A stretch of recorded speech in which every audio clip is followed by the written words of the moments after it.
pa chu chu ni mo per chi khatu khan mi khan mit vasil zel se an dam pui to khen lo mai theya I thu alo tel khan mi tel tan min na alo nia I thu alo tel khan lalpa tui kha uai na alo chang maya I thu alo tel khan lei kha tam na alo ting le mai ani lalpa phar na ma na po Jordan luya voice ai chia tam maya I thu angani hian thil lo dang lam thina ni khoi takin lapa tu na helai kan tui sem chu tu zong te hi nangi mal lo som la lo ti thiang lim la lalpa nang ma lo tel la lalpa mi momo tak tin lalpa ma mo hun taka an ma ni nem te lo thing se lalpa chu mai pon ni lo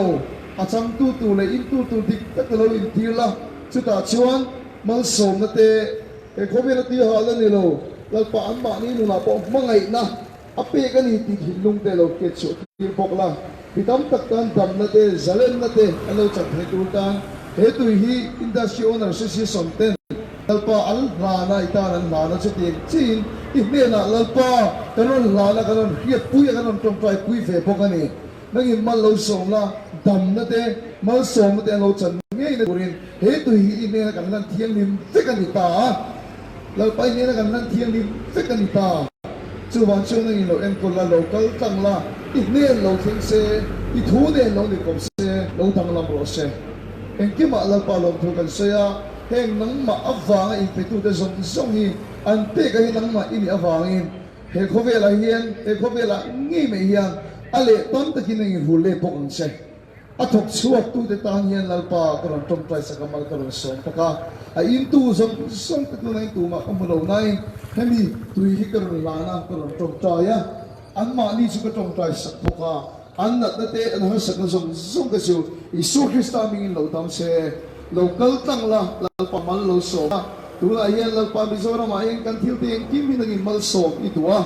thil siam zong te hian pathian fa te lo lan huan nga le la ni ti kan soi to kan siu ko I thu ni wangin chu wan chu lalpa kan tui te kan kim me hi nang mal so la dam na te lo ni se lo se chu mi tan chen ni na kan la no mo la ni lom thu kan se chung zong si fa pa Isu Krista min kan bi le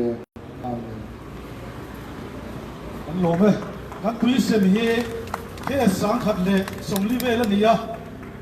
anh đi đang anh quý lệ anh khát đi lâu á, ai phụ nữ rapé chú cái này to lâu thì lâu chụp khát, anh chỉ lạc sắc lệ á, thì anh khát đi,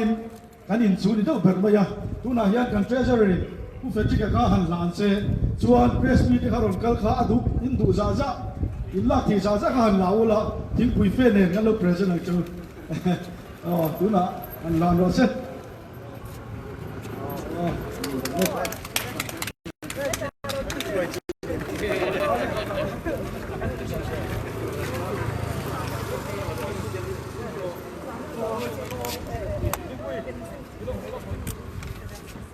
Terus cara nak kau ini apa?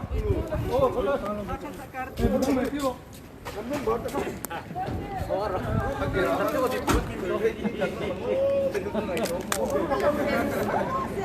ya, kalau nak,